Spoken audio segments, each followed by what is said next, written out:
ciertamente sin el matiz adecuado. Esto de las sucesiones hegemónicas, ¿no?, es una vieja historia. Yo llegué a eso a través de Emmanuel Wallerstein y su equipo, ¿no?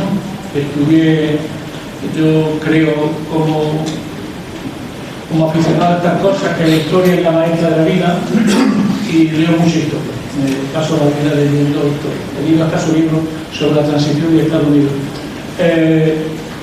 Quiero decir que leo mucha historia y siempre tengo esa idea. Uno de mis autores favoritos es el maestro de muchos de esos que es Robert, ¿no? Robert es uno de mis maestros favoritos, y la escuela de Banales, por un viejo rojo que había ahí, que era Pierre Vilar, que me ha enseñado muchísimo. Entonces, el tema de fondo es que la escuela de Emmanuel Wallerstein, siguiendo los pasos del célebre libro de Felipe II del Mediterráneo, de Rodin, eso ha generado toda una teoría muy sofisticada sobre las sucesiones de la economía mundo y las sucesiones de la hegemonía dentro de la economía mundo. Eso es muy complicado, no voy a entrar ahora, pero ellos han individualizado que cuando el mundo se unifica, ¿quién unifica el mundo? Lo unifica Cristóbal Colón con el descubrimiento de América. A partir de ahí, el mundo es unificado y se crea con el descubrimiento de América, entre comillas. Estas cosas que había mucho en los latinoamericanos que hablan del descubrimiento de América. Con el descubrimiento de América aparecen tres cosas conjuntamente en la humanidad, que es, por un lado, la modernidad, por otro lado, el capitalismo, y por otro, la clasificación racial como elemento de clasificación social. Eso va en un solo paquete. Entonces, la economía, como la China o la India, que andaban sueltas con relaciones episódicas entre sí, ya también se unifican en torno a este crecimiento, a esta unificación del mundo en torno a Europa y a Occidente. Europa y Occidente. Entonces, a partir de ahí, el mundo se unifica en torno a Europa y vienen hegemonías que se van sucediendo en el espacio-tiempo. Y como dice muy bien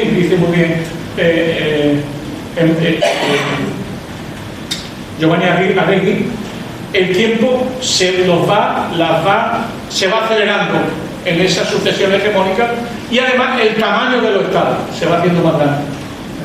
O sea, la potencia hegemónica cada vez tarda menos en hacer la sucesión, y a su vez es cada vez más grande. Tiene que tener un espacio-tiempo propio, como es el caso de China. Entonces, él individualiza. Ahí hay un autor brasileño que se llama José Luis Fiori, que cuestiona mucho este orden, pero parece que hay un orden que es España-Génova, que sería una primera parte, España-Portugal-Génova. Luego hay una segunda hegemonía que es por un tiempo X, que es Holanda. Holanda tiene una irrupción corta pero decisiva. Ellos inventan pues, los barcos para las Indias, ellos inventan el capitalismo accionario, lo inventan ellos, y nada más y nada menos que ponen el pie en la Compañía de la India y ponen el pie en Asia.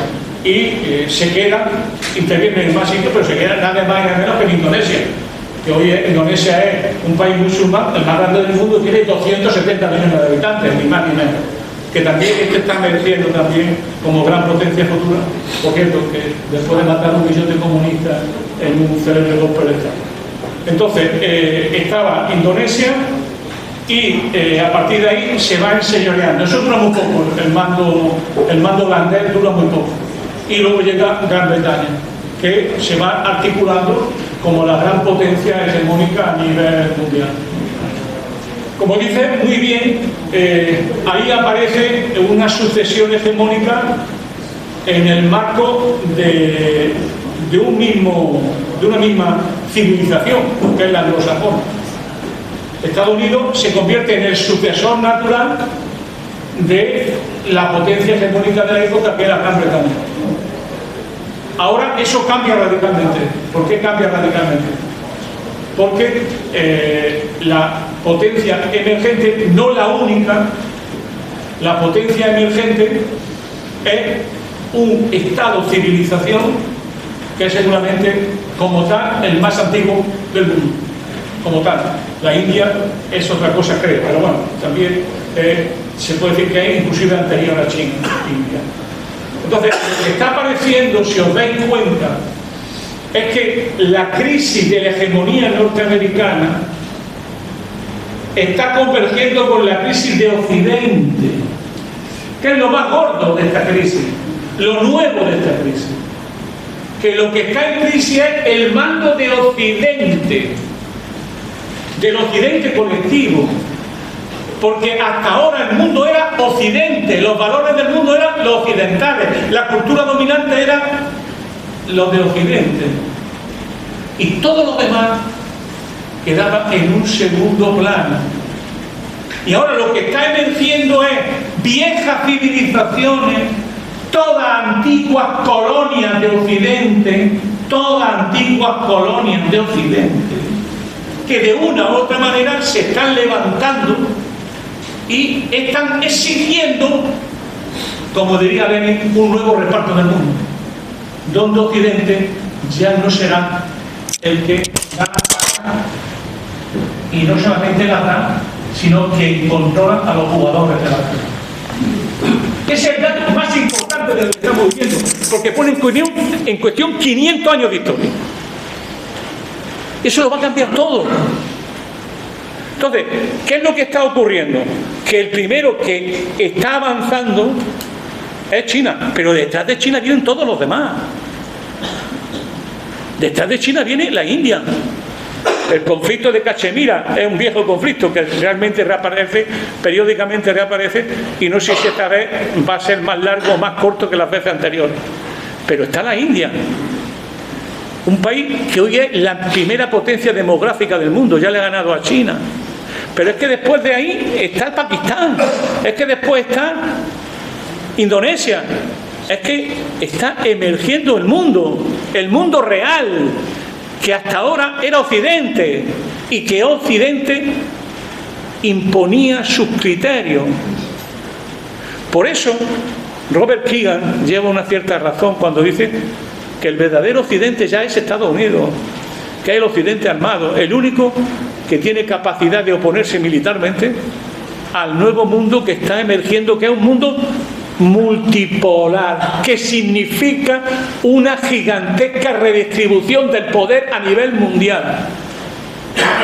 Ahí es donde aparece Europa, o donde no aparece Europa, y donde aparece Alemania, o donde no aparece Alemania. Lenin, que tenía mucha visión de la jugada, en su libro El imperialismo demuestra muy bien qué es lo que ocurrió con Alemania. Que cuando Alemania emerge como gran potencia, después sobre todo de la guerra con los franceses en el año 1871, la guerra franco-alemana, cuando se unifica el imperio en torno a Bismarck, el Segundo Reich, llega muy tarde, cuando ya el mundo estaba repartido y las zonas de influencia estaban repartidas, y donde Alemania intentó, sobre todo después de la conferencia de Berlín, intentó crearse su propio imperio en África, intentando jugarse algunas cartas para ser imperialmente decisiva. Pero el problema era que cuando el mundo ya está repartido, es decir, hay un orden ya establecido, la potencia emergente tiene que patear el tablero para que se le reconozca su poder y volver a repartir cartas, es decir, a repartir las zonas de influencia en el mundo. Por eso las transiciones son esto que decía un viejo sardo, ¿no? Lo viejo ha muerto y lo nuevo no acaba de nacer, y cuando lo hace aparece con aspectos morbosos. ¿Y qué aspecto más morboso que una guerra? ¿Qué es lo que está pasando en este momento en el mundo? La transición se ha abierto. Alemania está jugando. ¿A qué juega ahora Alemania? A intentar ser algo en el futuro. Pero hay un problema terrible que tiene Europa. Y como decía que había que provocar, decía Antonio, yo lo voy a hacer a lo grande. El problema que tiene Alemania es el problema que tiene Europa. Si tu enemigo es Rusia,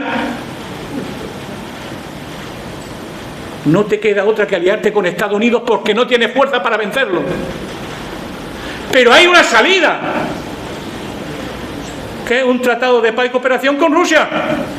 Hacer lo que los británicos y los teóricos británicos llevan años, desde el famoso Mackinder, desde el geógrafo Mackinder, el gran padre de la geopolítica mundial y británica en particular, siempre aconsejó impedir, costara lo que costara, la alianza entre Alemania y Rusia, porque eso ponía en cuestión el orden marítimo del poder. Dicho de otra manera y en fino, las potencias talasocráticas que tienen su fundamento en el mar, tienen su único enemigo es las potencias telurocráticas que tienen su solidez. ¿Dónde? En la tierra. ¿Y qué es la tierra? Una isla. ¿Y dónde está la isla? Se llama Eurasia. ¿Y qué es Europa? Una pequeña península de Eurasia. Y la clave de cualquier autonomía estratégica europea es una alianza con Rusia, porque eso es la única posibilidad que tiene Europa de tener autonomía estratégica de Estados Unidos y de Gran Bretaña, que juegan en el mismo partido.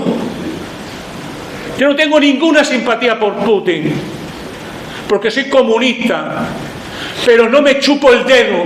Todas las guerras que yo he conocido se han creado un enemigo para que digan eso es la autocracia y yo soy la democracia. Los venzo porque yo soy la democracia y ellos son la autocracia. Y yo ese juego no juego, porque creo que detrás de esto lo que hay es una lucha por el poder, que se llena de ideología. ¿Para qué? ¿Para qué? Para que aceptemos la guerra, el rearme, y que la culpa la tiene Putin.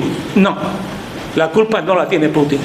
La culpa la tiene un Occidente en declive y una hegemonía norteamericana que exige un nuevo orden internacional, donde Europa debe de ser un sujeto autónomo, independiente de Estados Unidos, independiente de Rusia, independiente de China, y contribuir positivamente a ese nuevo orden internacional. Pero eso no lo hace Pedro Sánchez, ni lo hace el PSOE. No, eso es detrás de Estados Unidos, detrás de la estrategia de Estados Unidos, detrás de la política de rearme de Estados Unidos. Porque el problema de fondo es que no le puede ganar Europa nunca a Rusia si no es con el apoyo de Estados Unidos. ¿Y cuál es el objetivo de Europa? ¿Cuál es el objetivo de lo que se llama la brújula estratégica que hizo Josep Borrell, o que ha hecho con la nueva doctrina de la OTAN en la conferencia de Madrid? ¿Cuál fue? El enemigo es China. China es el adversario de la OTAN. Pero eso significa que tú estás teniendo el mismo análisis que tiene Estados Unidos, pero tú eres Europa. ¿Los intereses de Europa coinciden con los intereses de Estados Unidos? Esa es la primera pregunta para ser autónomo estratégicamente. ¿Tú tienes? Y me diréis, puede haber una guerra nuclear. Oye, qué casualidad. ¿Y dónde estarían los muertos? En Europa me da a mí la sensación. ¿Y cuántos muertos había norteamericanos? En la última guerra mundial murieron 400.000 norteamericanos. 27 millones de rusos murieron. 27 millones de rusos murieron. ¿Cuántos millones de alemanes? ¿Cuántos millones de italianos? ¿Y no os dais cuenta que Estados Unidos tiene la habilidad para que todas las guerras estén lejos de su país?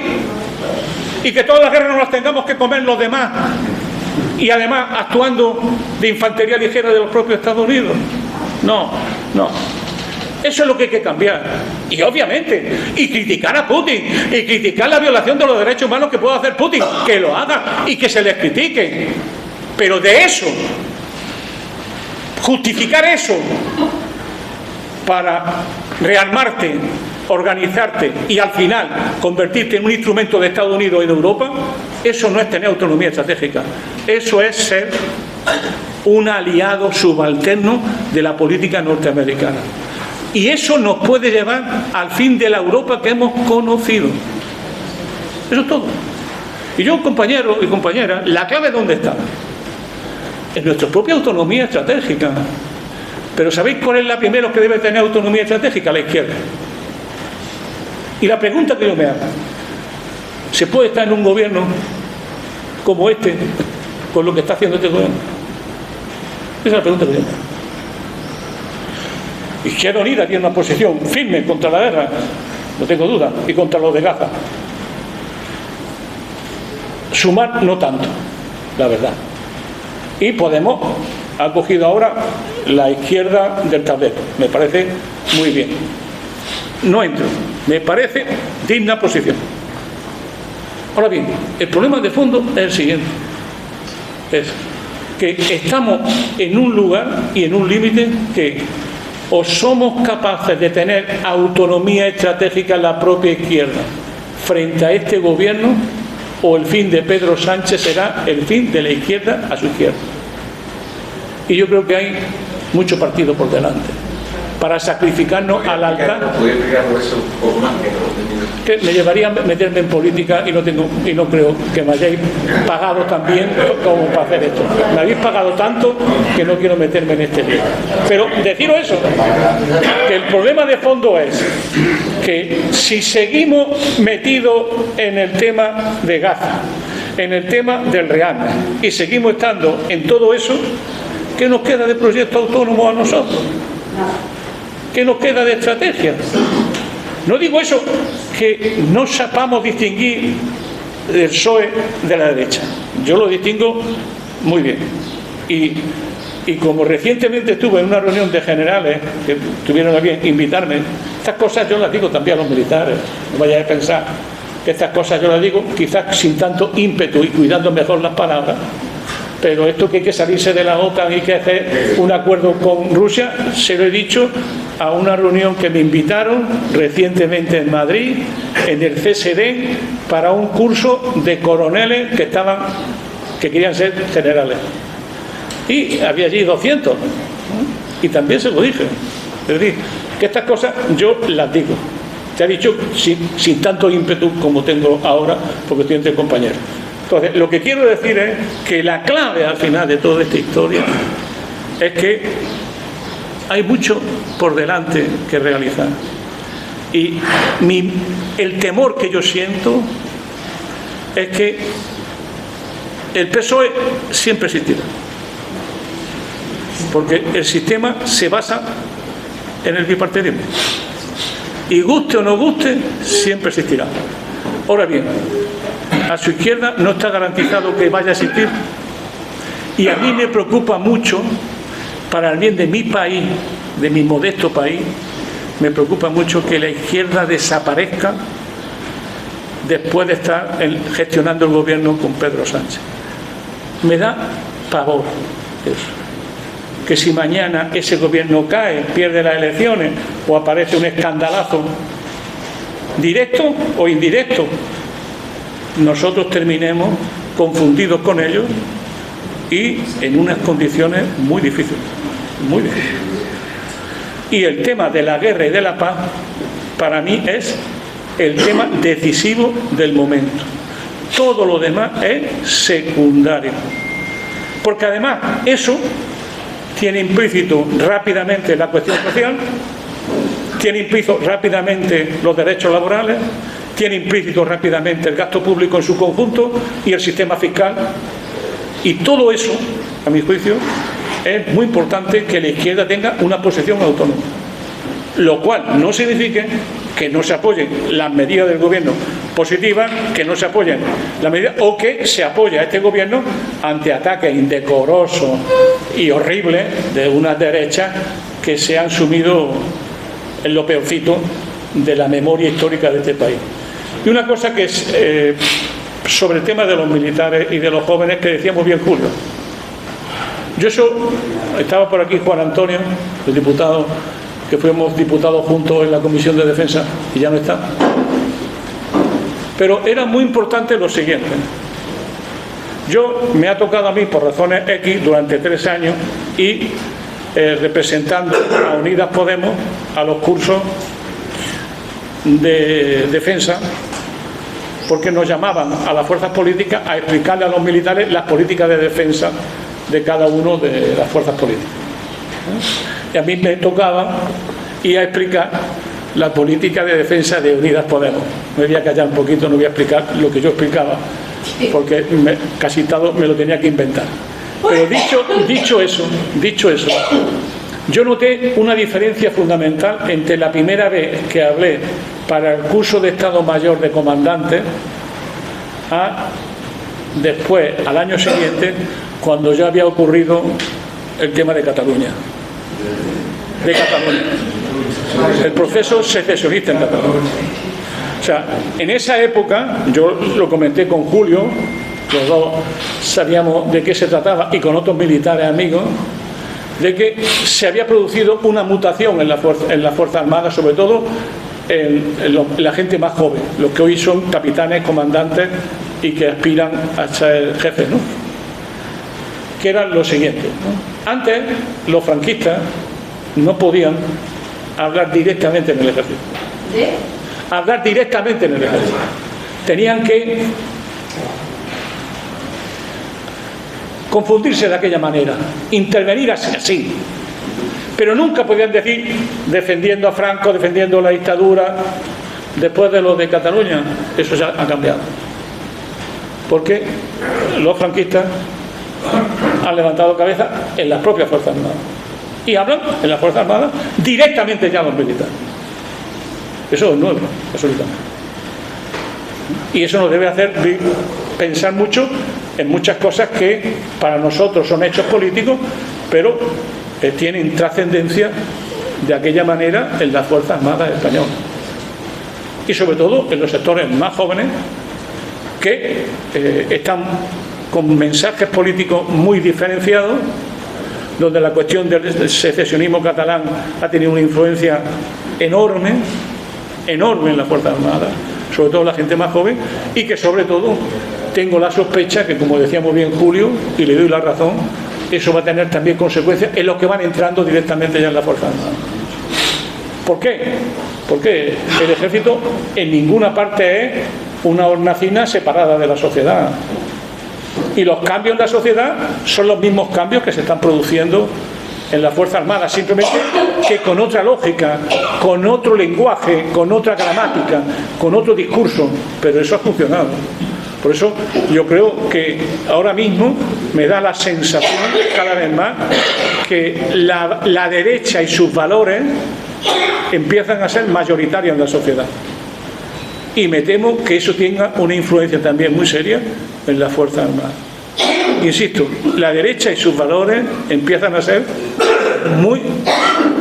cada vez más mayoritarios en la sociedad.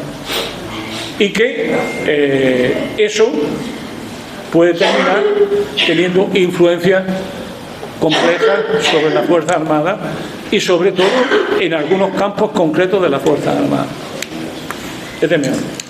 Bueno, nos acercamos a las 9,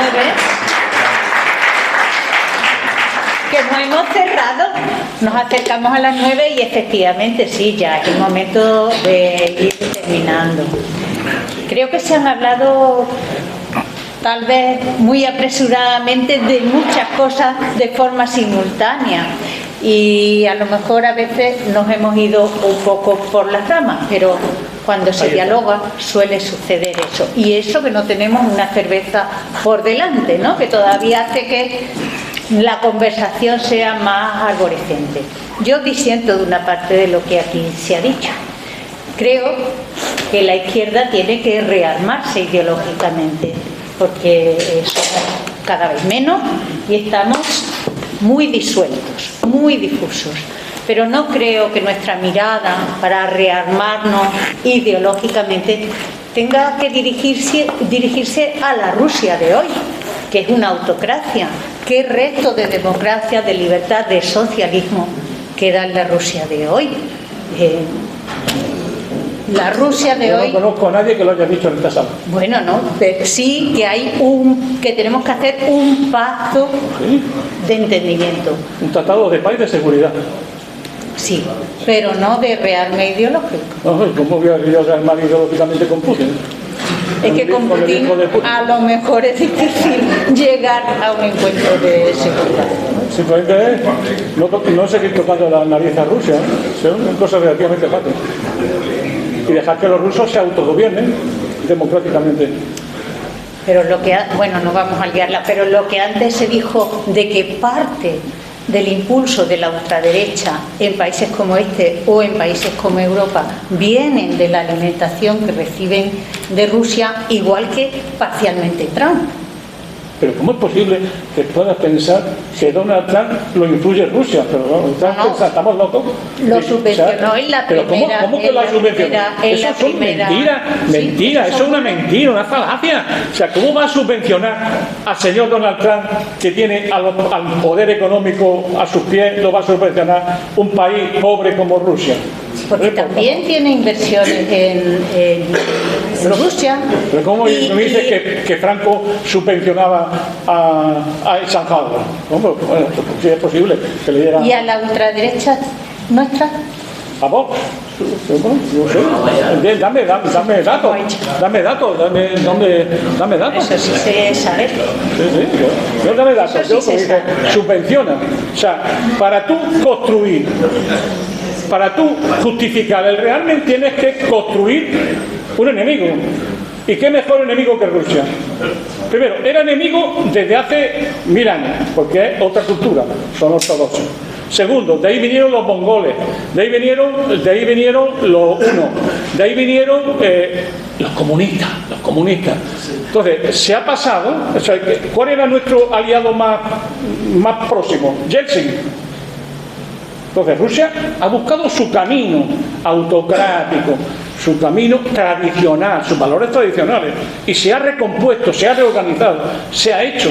Entonces, lo que digo es que lo que hay que hacer con Rusia es un tratado de paz y cooperación, punto, y que asegure el desarme entre Europa y Rusia, punto. Pero eso lo ha hecho Estados Unidos con Rusia, con la URSS. Eso se ha hecho, es decir, los tratados se hacen con los enemigos, no con los amigos. Con los amigos no hay tratado. O sea, si tú tienes un enemigo de cuidado que no puedes vencer, la única manera que te queda es, sin hacer el tonto, llegar a un acuerdo con él. Pero ¿cuál es la otra? Seguir hostigando a Rusia. No, construir algo que nunca tiene su opción, un ejército europeo. Puesto que ya dijiste tú antes, y es verdad, que la financiación de esto viene de Europa. Y lo dijiste. Y dice, ¿y por qué no hace el ejército Europa? Porque Europa no puede cambiar sus reglas del juego, que son neoliberales. ¿Qué es lo que te estoy diciendo? De eso estoy totalmente de acuerdo. Precisamente por eso, lo que quiere es que el ejército europeo lo pagues tú y yo, lo paguemos nosotros, ¿a costa de qué? De nuestros derechos sociales y de los gastos públicos, social. Sí, hasta ahí estoy absolutamente entonces, de acuerdo. por eso no hay ejército europeo. Luego, muy mal es Putin. Oye, pero la élite que nos gobierna... ¿no? Y, como diría, ¿tampoco es de fiar? Entonces, si no es de fiar Putin y no es de fiar nuestra élite, pues vamos a tener que empezar a pensar de otra manera, ¿no? Es que ya no podemos pensar de que unos sean los buenos y otros sean los malos. Los malos eran, el imperio del mal era la Unión Soviética. Pero llegó un momento que Estados Unidos dijo, pero es absurdo, hay que llegar a acuerdos con la Unión Soviética. Y hubo acuerdos de misiles, hubo acuerdos de protección en caso de conflicto, hubo acuerdos de muchos tipos, hubo acuerdos en el Consejo de Seguridad, hubo acuerdos sobre Gaza, hubo acuerdos sobre muchas cosas. Eso fue así hasta que existió la URSS. Cuando desapareció la URSS, se disolvió el Pacto de Varsovia, se desintegró la URSS. ¿Y qué hizo Estados Unidos? Dijo, pues esta es la mía. Ahora voy a imponer mi orden internacional. Y así fue. Y así lo hizo. Así lo hizo. ¿Y qué es de Gorbachov?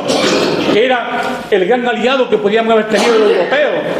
Gorbachov, un demócrata, un hombre justo, que había aprendido los temas y que quería construir la casa común europea. Hasta el punto de que pidieron el ingreso en la OTAN, para que la OTAN fuera un instrumento colectivo.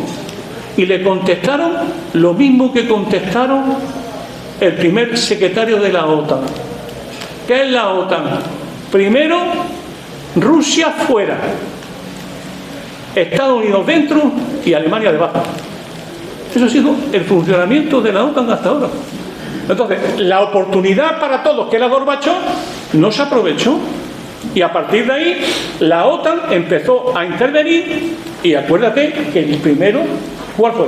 La primera intervención de la OTAN fue en Serbia, ¿no? Fue bombardeando Belgrado. O sea, la OTAN, el primer acto de la OTAN en un mundo postsoviético fue bombardear Yugoslavia. Y a partir de ahí, todas han sido guerras. Todas han sido guerras, una detrás de otra. Ir mirando los mapas, todas han sido guerras detrás de otra. ¿Por qué? Porque Estados Unidos dijo, es mi ocasión. ¿Y cuál era la ocasión? Esta. Vamos a hacer dos cosas: imponer nuestro orden, un mundo hecho a la medida de Estados Unidos, y luego el segundo mandamiento, que era impedir, costara lo que costara, que hubiese una potencia que le pudiese hacer sombra. Y cuando esa potencia ha emergido, pues la tiene frente a China. Pero China no se vendrá sola, vendrá con la India y vendrá con un mundo que ya en parte está, que son los BRICS. Pero fijaros, los BRICS son una cosa muy contradictoria. Tengo que cortarte porque me insisten que cierra el edificio.